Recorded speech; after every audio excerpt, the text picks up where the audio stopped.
Ассалаумағалейкум, пайда мен зиян YouTube каналының көрермендері. Бүгін сіздермен күнделікті сіздермен біз қолданатын айран жайлы өте пайдалы үш кеңеспен бөлісетін боламын. Видеомызға лайк басып, каналымызға тіркеліп, қоңырауша белгісін басып кетіңіз. Біздің каналымызға тіркелу арқылы осындай пайдалы ақпараттардың, пайдалы кеңестердің көбеюіне себепкер боласыз. Құрметті достар, негізі айранның пайдасы өте көп. Мен бірақ солардың ішіндегі ең негізгі үш пайдасын ұсынамын. Мен айран ішу арқылы теріні қалай жақсартуға болады және де қалай жасаруға болатынын білмеген екенмін. Олай болса алғашқы кеңесімізге құлақ салыңыз.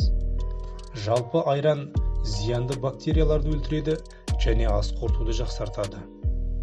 Айранның екінші пайдасы: көзді көру қабілетін арттырып, құрамындағы А дәрумені терінің жұмсақ әрі әдемі болуын қамтамасыз етеді.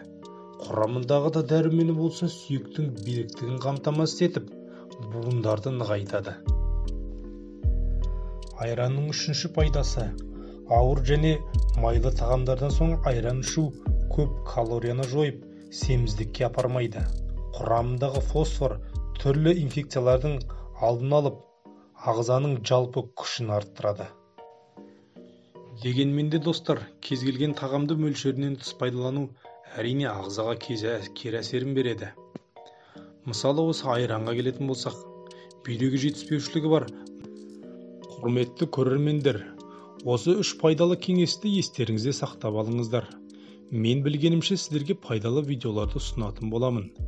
Білгеніңнің жақсысын қыл, білмегенді біле бер деген ұстанымдамын.